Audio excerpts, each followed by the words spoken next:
Hello everyone, अस्सलाम वालेकुम। जैसा कि हम लोगों ने पिछले वीडियो में क्वाड्रेटिक इक्वेशन के वर्ड प्रॉब्लम्स पे डिस्कशन किया था। पिछले वीडियो में हम लोगों ने वर्ड प्रॉब्लम से रिलेटेड कुछ क्वेश्चन को देखा था। Word problem on the basis of numbers, उसी सीरीज को हम लोग आगे बढ़ाते हुए आज हम लोग देखेंगे word problems on the basis of distance, time and speed.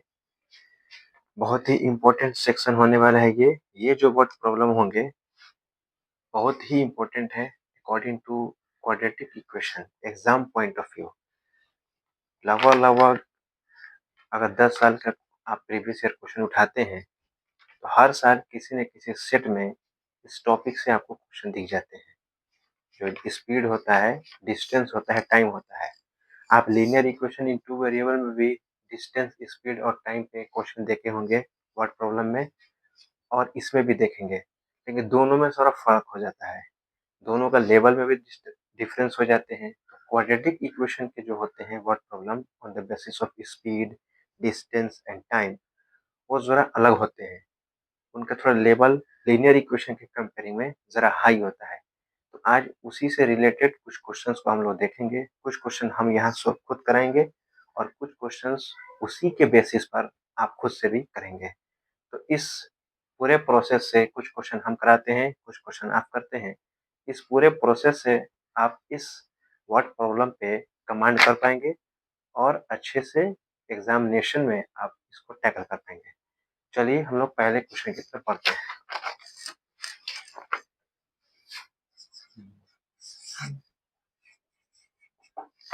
पहला क्वेश्चन है, अ train covers a distance of 90 kilometre eight a uniform speed.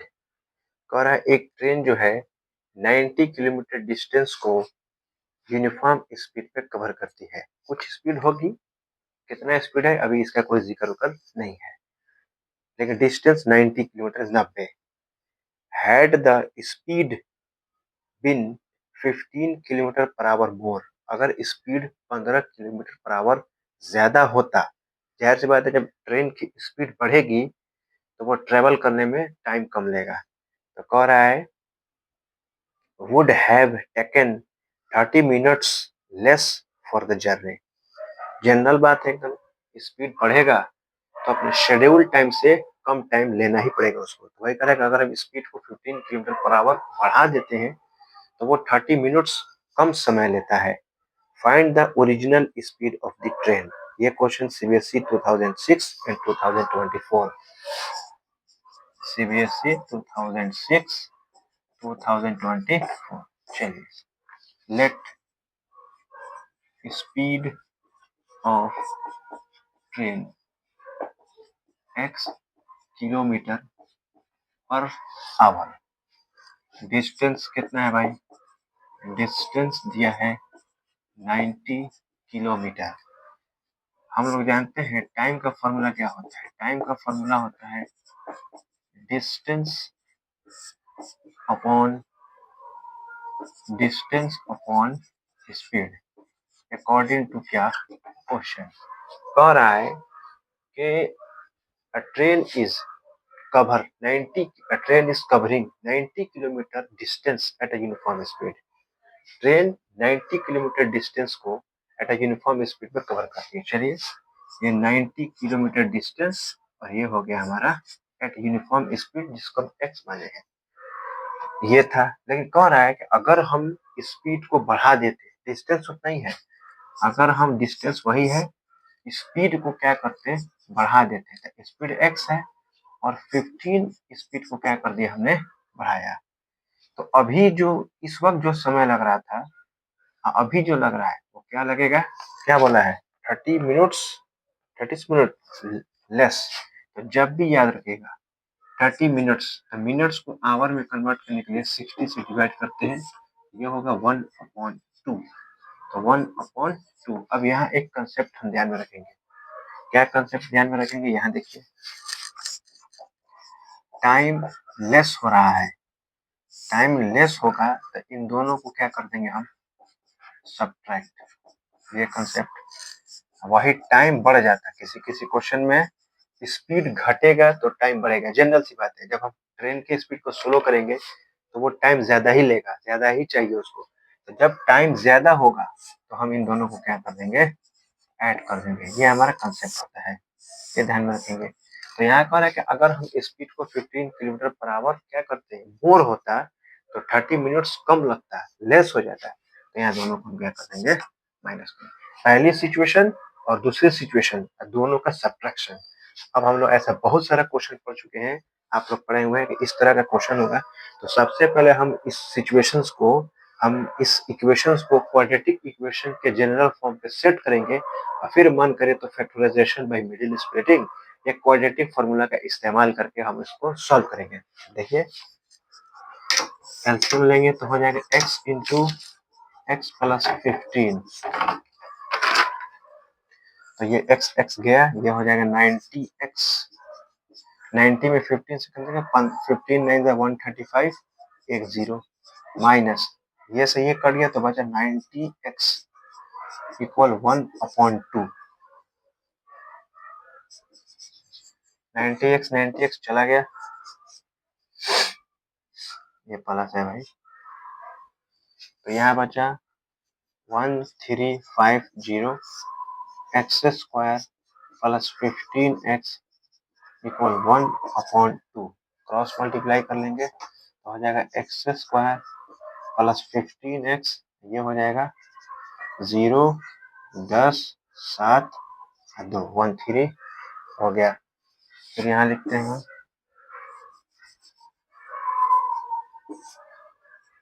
X square 15x, इसको इधर ला लेंगे। अब हम यहाँ से क्या करेंगे, मिडिल स्प्लिट। यहाँ लाना है आपको 2700 मल्टीप्लाई करके, ऐड सब्ट्रैक्ट करके क्या लाना है जी, 15 लाना है। तो अब यहाँ से हम क्या कर लेंगे, मिडिल स्प्लिट करके यहाँ से फैक्टराइजेशन करेंगे। जो x का पॉजिटिव वैल्यू आएगा हम उसको ले लेंगे, क्योंकि जो स्पीड हो गया, आप पढ़े हैं फिजिक्स में, स्पीड हमेशा पॉजिटिव होता है। वेलोसिटी पॉजिटिव नेगेटिव जीरो हो सकती है, लेकिन स्पीड कभी नेगेटिव नहीं हो सकती है, तो स्पीड हमेशा पॉजिटिव होगा। तो x का जो पॉजिटिव होगा वही हमारा ट्रेन का क्या हो जाएगा, स्पीड कैलकुलेट हो जाएगा। अब इस कंसेप्ट के इस तरह का क्वेश्चन आपके एनसीईआरटी में भी अवेलेबल है, और इस तरह का क्वेश्चन हम बता दे रहे हैं आपको। देखिए एक और क्वेश्चन है जो कि क्वेश्चन नंबर 2 है। क्वेश्चन नंबर 2 जो है वो एनसीईआरटी का है। क्वेश्चन नंबर 2 जो ठहरा वो एनसीईआरटी का ठहरा। अब उसी तरह अगर आप क्वेश्चन नंबर 7 देखते हैं इसी शीट में, क्वेश्चन नंबर 7 जो देखते हैं वो आपका एनसीईआरटी एग्जाम्पलर का ठहरा, एग्जाम्पलर। तो इसी पैटर्न पे एक क्वेश्चन 1 हमने बताया, क्वेश्चन 2 जो एनसीईआरटी का क्वेश्चन है, क्वेश्चन 7 जो एनसीईआरटी एग्जाम्पलर का क्वेश्चन है। बताना हम ये चाह रहे हैं कि सीबीएसई जितने भी क्वेश्चन को पूछ रहा है, आदमी समझता है कि एनसीईआरटी से बाहर है, नहीं, एनसीईआरटी से बाहर नहीं है। कंसेप्ट एनसीईआरटी क्या है, अब वो जिस तरीके से उसको घुमा दे। इसलिए अगर आप चाहते हैं कि आपका कंसेप्ट क्लियर हो तो आपको एनसीईआरटी के एक एक क्वेश्चन को समझना पड़ेगा। बनाने से कुछ नहीं होता है, आपको ये समझना पड़ेगा। अगर आप मान लीजिए आर डी शर्मा बना रहे हैं, आर एस अग्रवाल बना रहे हैं, ओसवाल का पेपर बना रहे हैं, तो आप किसी क्वेश्चन को देखिए तो पहले उस क्वेश्चन को पढ़ने के बाद ये रिलेट कीजिए कि क्या हमने इस पैटर्न का क्वेश्चन एनसीईआरटी में देखा है कि नहीं देखा है, एनसीईआरटी में देखा है कि नहीं देखा है। तो लगभग लगभग 95% चांस ये रहते हैं कि वह क्वेश्चन एनसीईआरटी के पैटर्न पे ही सेट होगा। अब भले सिचुएशन अलग कर दे, थोड़ा क्वेश्चन के लेवल को बढ़ा दे, लेकिन वो जो क्वेश्चन का पैटर्न होगा, जो बेसिस होगा, वो एनसीईआरटी के बेसिस पे होगा। तो हमने देखा है कि ये एनसीईआरटी का एक क्वेश्चन, क्वेश्चन नंबर 2 है, और उसी एनसीईआरटी के बेसिस पर दो और क्वेश्चन हमने आपको, एक क्वेश्चन नंबर 1, क्वेश्चन नंबर 7 भी दिखाया। तो एनसीईआरटी से बाहर नहीं है। तो एनसीईआरटी को सिर्फ बनाना नहीं रहता है, एनसीईआरटी को बनाना नहीं है, उसको समझना है। एनसीईआरटी के एक एक क्वेश्चन को समझिए, किस तरह का क्वेश्चन है, किस तरह का सिचुएशन है, और फर्दर किसी बुक को आप प्रैक्टिस करते हैं तो आप उस क्वेश्चन को एनसीईआरटी से रिलेट कीजिए कि क्या वो दिया हुआ क्वेश्चन एनसीईआरटी के पैटर्न पे सेट हो रहा है कि नहीं हो रहा है। जैसे ही अगर आप समझ गए यह क्वेश्चन एनसीईआरटी के इस कंसेप्ट से रिलेट कर जाएगा, तो ऑलरेडी आप कंसेप्ट तो जानते हैं, फिर आप उस क्वेश्चन को इजीली क्या कर सकते हैं, कैलकुलेट कर सकते हैं, इजीली सॉल्व कर सकते हैं। तो ये होता है किसी भी चीज पर कमांड करने का तरीका। आपका जो बुक है, जो आपका गवर्नमेंटल बुक है, उसको कंसेप्ट को समझिए। एनसीईआरटी बनाने से कुछ नहीं बनानी है, एनसीईआरटी को समझिए, कौन सा क्वेश्चन किस तरीके से सेटअप है। और रेफरेंस बुक जब आप इस्तेमाल कर रहे हैं तो देखिए कि क्या ये क्वेश्चन हमारे एनसीईआरटी के पैटर्न में से किसी क्वेश्चन के कंसेप्ट को मैच करता है कि नहीं करता है। तो अगर आप ऐसा कर पाते हैं तो आप शानदार परफॉर्मेंस कर पाएंगे। चलिए, ये एक क्वेश्चन हुआ, इस क्वेश्चन के बेसिस पर आप और 2 फर्दर क्वेश्चन कर सकते हैं। आगे बढ़ते हैं नेक्स्ट क्वेश्चन की तरफ हम लोग। एक और क्वेश्चन है जो कि खुद एनसीईआरटी का बेसिस पर ही है, यानी वो डायरेक्ट एनसीईआरटी का ही क्वेश्चन है नेक्स्ट क्वेश्चन, और उस बेसिस पर भी प्रीवियस ईयर में क्वेश्चन पूछे जा चुके हैं और रेफरेंस बुक में भी इस बेसिस पर क्वेश्चन सेट है। यहाँ याद रखिएगा, हमने 1/2 कहाँ से लाया? 1/2 हमने 30 मिनट्स को आवर्स में कन्वर्ट करने के लिए 60 से क्या किया था, डिवाइड किया था। चलिए देखते हैं आगे।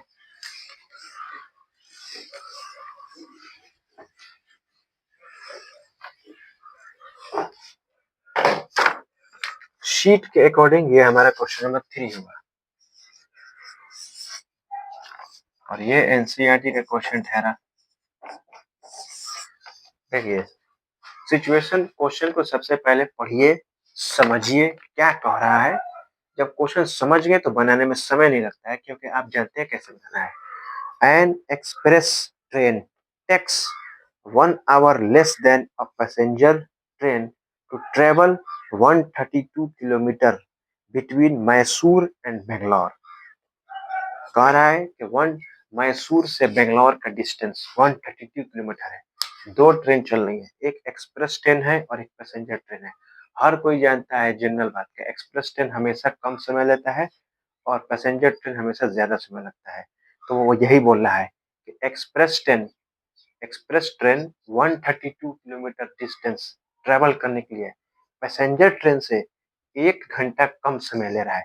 ये हर कोई समझता है, ये कोई ना लग रहा है कि कोई मंगल ग्रह की बातें नहीं है। ये सब नॉर्मल बातें हम लोग डेली लाइफ में भी देखते हैं भाई। हर आदमी जानता है कि एक्सप्रेस ट्रेन हमेशा कम समय लेगा as compare to passenger train. तो ये एक सेंटेंस हुआ कि एक एक्सप्रेस ट्रेन पैसेंजर ट्रेन से 132 किलोमीटर डिस्टेंस ट्रेवल करने के लिए 1 घंटा कम समय ले रहा है। फिर आगे क्या बोल रहा है, यहाँ पे कुछ दिए गए हैं कि ट्रेन कहाँ कहाँ रुक रही है, इसको हम ऐड नहीं करेंगे, उसको ले दे के सब 1 घंटे बाद चल रहा है। फिर कह रहा है if the average speed of express train 11 kilometre per hour more than that of the passenger train. अब समझिए क्यों एक्सप्रेस ट्रेन सेम डिस्टेंस है तो आखिर एक्सप्रेस ट्रेन पैसेंजर ट्रेन से कम समय क्यों लेता है? क्योंकि एक्सप्रेस ट्रेन का स्पीड ज्यादा होता है और पैसेंजर ट्रेन का स्पीड कम होता है। एक फैक्टर ये।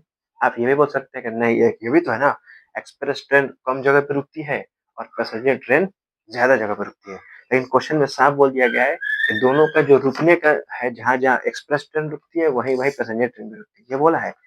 तो ये तो फैक्टर हट गया कि भाई वो कम रुकती है, ये ज्यादा रुकती है। तो वजह क्या बना कि एक्सप्रेस ट्रेन का जो स्पीड है पैसेंजर ट्रेन के कंपेयरिंग में ज्यादा होता है। एक्सप्रेस ट्रेन पहले उसी हालत में पहुंच सकता है जब उसका स्पीड पैसेंजर ट्रेन से ज्यादा होगा, ये हम लोग जानते हैं। तो क्वेश्चन में भी कह रहा है जो एक्सप्रेस ट्रेन का स्पीड है वो पैसेंजर ट्रेन के स्पीड से 11 किलोमीटर पर आवर क्या है, ज्यादा है। एकदम जेन्युइन बात है, लाइव एकदम हम लोग एकदम रियल लाइफ क्वेश्चन को हम लोग क्वाड्रेटिक पे सेट कर रहे हैं। कोई नया कोई इल्यूजन इमेजिनेशन वाला कॉन्सेप्ट नहीं है, सब कुछ होता है। तो चलिए मानते हैं दोनों की स्पीड मानते हैं। लेट स्पीड ऑफ, अच्छा पहले किसको माने, पैसेंजर को माने कि एक्सप्रेस माने? एक्सप्रेस ज्यादा है पैसेंजर से तो पैसेंजर मान लीजिए, जितना ज्यादा है ज्यादा कर दीजिए, तो पहले पैसेंजर मानिए। तो let speed of passenger train x kilometre per hour, फिर स्पीड ऑफ एक्सप्रेस ट्रेन, क्या है एक्सप्रेस ट्रेन का स्पीड, इससे क्या क्या है 11 किलोमीटर पर आवर क्या हो गया, ज्यादा हो गया। फिर हम लोग वही कॉन्सेप्ट जानते हैं, टाइम बराबर distance upon speed according to question. हमने क्या कहा था क्वेश्चन फर्स्ट में, टाइम अगर कम होगा तो दोनों सिचुएशन को माइनस कर देंगे, टाइम अगर ज्यादा होगा तो दोनों सिचुएशन को ऐड कर देंगे। तो यहाँ क्या बोला है, an express train takes 1 hour less than the passenger train for travelling 132 kilometre. ठीक है, डिस्टेंस 132 है और एक्सप्रेस ट्रेन क्या है, पैसेंजर ट्रेन क्या हो गया x, डिस्टेंस इतना है और ये है x प्लस 11 और टाइम कम है तो माइनस और ये हो गया 1 आवर। यहाँ से हम लोग इसको कैलकुलेट करके बना सकते हैं। जब आप इसको क्वाड्रेटिक इक्वेशन के फॉर्म में कन्वर्ट कीजिएगा, जब क्वाड्रेटिक इक्वेशन के फॉर्म में कन्वर्ट होगा तो आप या तो फैक्टराइजेशन बाय मिडिल स्प्लिटिंग कर सकते हैं, अगर आपको उसमें दिक्कत हो रहा है या लंबे लंबे कैलकुलेशन आ जा रहे हैं, मिडिल स्प्लिट करने में समय जा रहा है, बिना समय को वेस्ट किए हम उसको फटाक दें, क्वाड्रेटिक फॉर्मूला d बराबर बी स्क्वायर माइनस 4ac यानी x बराबर minus B plus minus root D upon 2a का यूज करके खटाक दे x के वैल्यू कैलकुलेट करेंगे और जो x के वैल्यू में से पॉजिटिव वैल्यू होगा हम उसी को क्या करेंगे ले लेंगे। तो जब यहाँ x के वैल्यू रखेंगे तो पैसेंजर ट्रेन का स्पीड निकलेगा और जब यहाँ x के वैल्यू रखेंगे तो हमको एक्सप्रेस ट्रेन का स्पीड मिल जाएगा। इस तरीके से हमारा दोनों का स्पीड कैलकुलेट हो जाएगा। ये एक तरह का क्वेश्चन है, ये एनसीईआरटी का सीधा क्वेश्चन रहा। आगे देखते हैं क्वेश्चन को।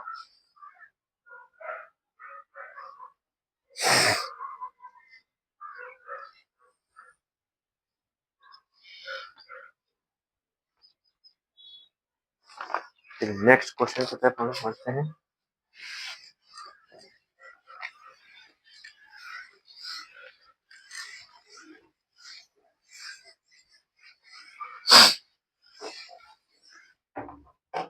एक कॉन्सेप्ट जरा समझते हैं। जैसे मान लेते हैं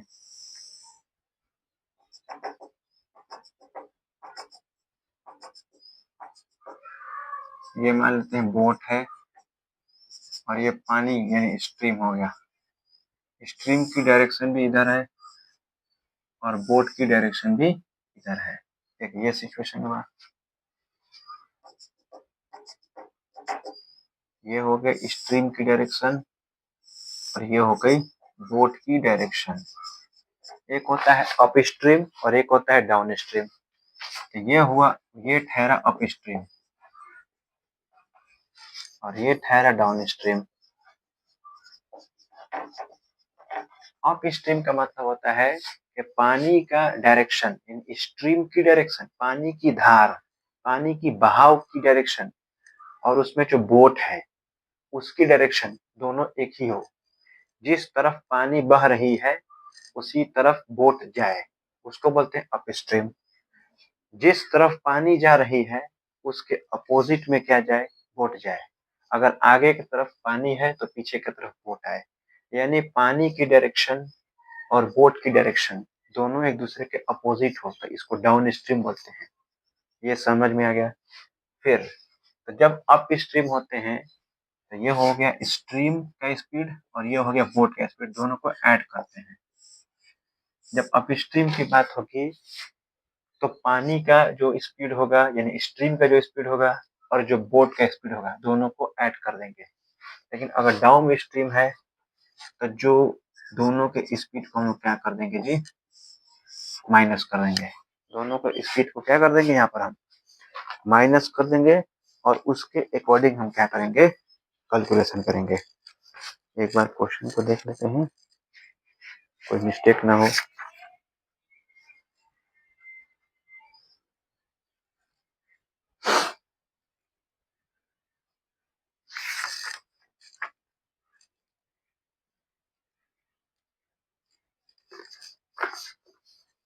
चलिए क्वेश्चन पढ़ते हैं हम लोग।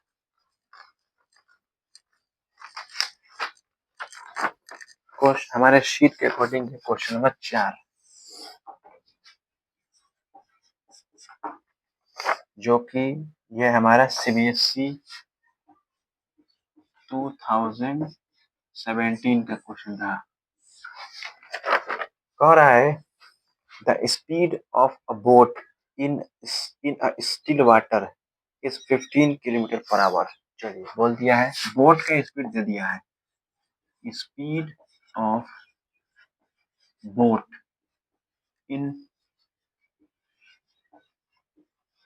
स्टिल वाटर बोल दिया है 15 kilometre per our.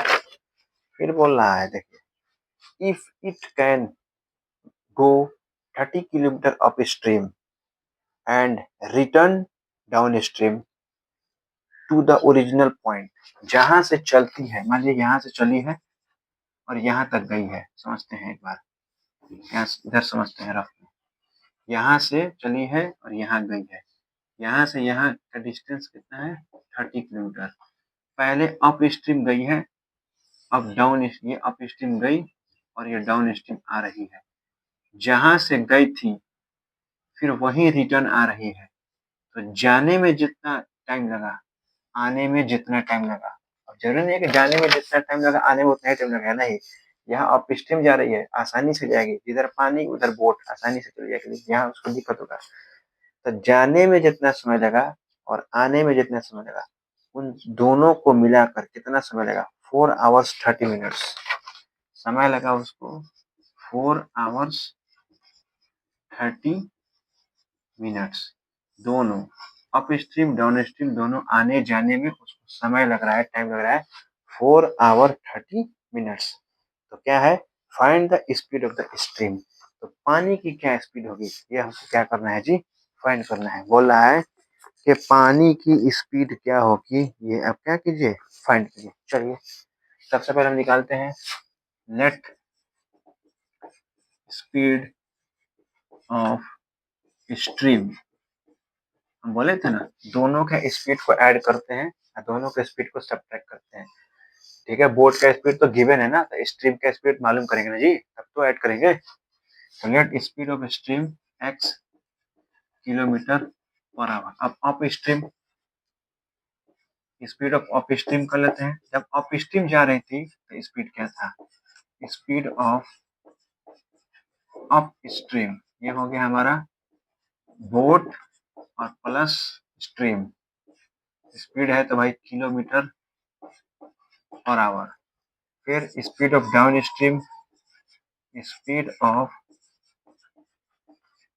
Down stream, दोनों को माइनस करते हमने बताया हुआ है, तो 15 minus x kilometre per our.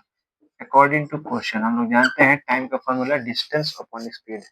Distance कितना है भाई 30 किलोमीटर, 30 किलोमीटर अप स्ट्रीम यानी 15 plus x, 30 kilometre down stream 15 minus x, दो आने और जाने दोनों मिलाकर यानी टोटल प्लस टाइम कितना 4 आवर 30 मिनट्स।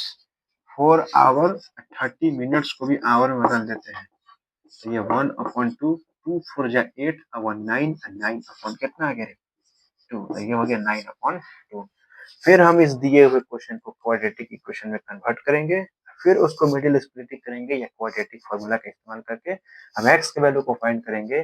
जो x का वैल्यू पॉजिटिव होगा वो हमारा स्ट्रीम का स्पीड होगा। देखते हैं एक बार इसको, एलसीएम क्या हो जाएगा, 15 plus x into 15 minus x, ये कट गया, ये बचा 15 तिया 45 माइनस 30x प्लस ये कट गया भाई, ये हो गया 15 तिया 45 और ये हो गया प्लस 30x इक्वल में हमारा 9/2 plus 30x minus 30x cut गया, 45 45 90 900 हो गया। ये a plus B into A minus B, ये हो गया A square minus B square, ये हो गया 9/2।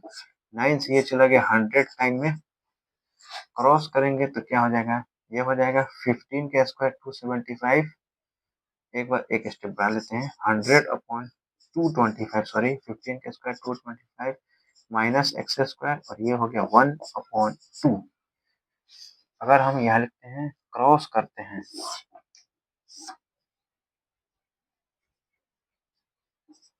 ये 9/5 क्रॉस करते हैं तो ये हो जाएगा 225 minus x square, 225 minus x square और ये कितना होता है भाई 200। 200 सॉल्व करो इसको तो ये हो जाएगा माइनस एक्स स्क्वायर 200 और ये गया 225, ये माइनस एक्स स्क्वायर माइनस 25, ये कट गया, एक्स जाएगा तो रूट आएगा इधर, प्लस माइनस दोनों तो एक्स का वैल्यू प्लस माइनस 5, हम बोले माइनस नहीं ले सकते हैं because speed never in negative. तो हमारा एक्स इंप्लाई एक्स का वैल्यू कितना आ गया 5, यानी एक्स 5 आ गया। तो हम यहाँ लिख सकते हैं, क्या लिख सकते हैं, यह लिख सकते हैं speed of stream, speed of stream हमारा आ गया 5 किलोमीटर पर आवर। ये हमारा क्या हो गया आंसर। अगर आपको चेक करना है कि आपका आंसर सही है कि नहीं, तो आप यहाँ रख कर चेक कर सकते हैं। देखिए 5 रखेंगे अगर, तो 15 5 20, यानी ये आ गया 30/20 प्लस 30, और ये 15 में से 5 गया कितना होता है 10। ये 0 से 0 कट गया, 3/2 आ गया, और ये 3 आ गया, ये 2 3 6 और 3 कितना होता है 9, और 9 बाई कितना आया 2, और इधर भी कितना 9/2। यानी इस x के वैल्यू पर हमारा जो इक्वेशन वो सेटिस्फाई कर गया, यानी हमारा वैल्यू एकदम करेक्ट आया है, यानी x का वैल्यू सही आया है। ये एक तरह का क्वेश्चन हो गया भाई डाउन स्ट्रीम अप स्ट्रीम। अब इस टॉपिक पे बहुत ज्यादा प्रीवियस ईयर क्वेश्चन पूछा है, बोट वाला स्ट्रीम वाला, मैंने लगभग हमने खुद देखा सैंपल पेपर में भी क्वेश्चन अवेलेबल है, प्रीवियस ईयर में भी बहुत ज्यादा मौजूद है। देखिए हम आपको बताते हैं कब कब प्रीवियस ईयर कोर्स मौजूद है। फिर अगर हम शीट में क्वेश्चन नंबर 5 देखते हैं, तो सेम क्वेश्चन आपका मिलेगा सीबीएसई 2014-2018। अगर हम इसी को देखें तो इसी कंसेप्ट में सीबीएसई 2014 में भी क्वेश्चन है, 2018 में भी क्वेश्चन है, यहाँ 2017 तुम देख लिया। अगर इसी कंसेप्ट में अगर मोटर बोट वाला क्वेश्चन देखें, वो भी इसी अपर स्टूडेंट्स में, तो देखो फिर 2019 में भी क्वेश्चन है। तो देखो 17 हो गए, 18 हो गए, 19 हो गए। तो इस तरह से हम क्वेश्चन देख रहे हैं लगातार। तो ये लगातार हो गए, और फिर क्वेश्चन नंबर 6 हो गया, ये तो क्वेश्चन नंबर 4 हो गया। 5 जो है इसी कंसेप्ट पे है, 5 इसी कंसेप्ट पे है। 6 नंबर भी इसी कंसेप्ट पे क्वेश्चन है आपके फर्दर प्रैक्टिस के लिए। 7 नंबर क्वेश्चन हमने पहले ही बताया था, क्वेश्चन नंबर 1, जब हम ट्रेन की स्पीड को बढ़ाते हैं तो टाइम कम लगता है, वो क्वेश्चन वो ठहरा एनसीईआरटी एग्जाम्पलर हमने बताया था। तो आप यहाँ क्वेश्चन नंबर, इस वीडियो में हमने क्वेश्चन नंबर 1 से लेकर कहाँ तक क्वेश्चन नंबर 7 का डिस्कशन कर लिया। हमने इस वीडियो में क्वेश्चन नंबर 1 से लेकर क्वेश्चन नंबर 7 तक डिस्कस कर लिया इस शीट का। अभी और भी बहुत सारे क्वेश्चन है, और भी कंसेप्ट अगर हमको अभी समझना है, तो नेक्स्ट वीडियो में हम लोग इस क्वेश्चन नंबर 8 से लेके आगे जितने क्वेश्चन होंगे 16 17 20 तक उसको डिस्कशन करेंगे, और भी वैरायटी ऑफ क्वेश्चन को देखेंगे, और भी कंसेप्ट को समझेंगे, ताकि हम पूरे कंप्लीटली हर तरह के क्वेश्चन को समझ सकें, और हमको किसी तरह की कोई दिक्कत का सामना नहीं करना पड़े, कोई मुश्किल का सामना नहीं करना पड़े। तो इंशाल्लाह नेक्स्ट वीडियो में क्वेश्चन नंबर 8 से डिस्कस होगा बहुत जल्द। आज या 1-2 दिनों के अंदर एक और प्लेलिस्ट शुरू होगी, जिसमें हम लोग स्टैटिस्टिक्स पढ़ते हुए दिखाई देंगे बहुत जल्द। वक्त की कमी चल रही है, वक्त को मैनेज किया जा रहा है बहुत जल्द। ये तो चलेगा ही अपना क्वाड्रेटिक इक्वेशन, इसके बाद एपी, फिर कोऑर्डिनेट ज्योमेट्री, फिर ट्रिग्नोमेट्री, ये तो चलेगा। एक और प्लेलिस्ट बनने वाली है जिसमें हम statistics, probability, real number, polynomial, linear equation उसको भी करेंगे इंशाल्लाह। उस पर भी काम हो रहा है, शीट वोट बनाए जा रहे हैं, उस पर भी मेहनत हो रहा है। बहुत जल्द आपको स्टैटिस्टिक्स की क्लास भी इसी चैनल पे आपको देखने को मिलेगी। मिलते हैं नेक्स्ट वीडियो में आगे क्वेश्चन को देखने के लिए। ठीक है, अस्सलाम वालेकुम।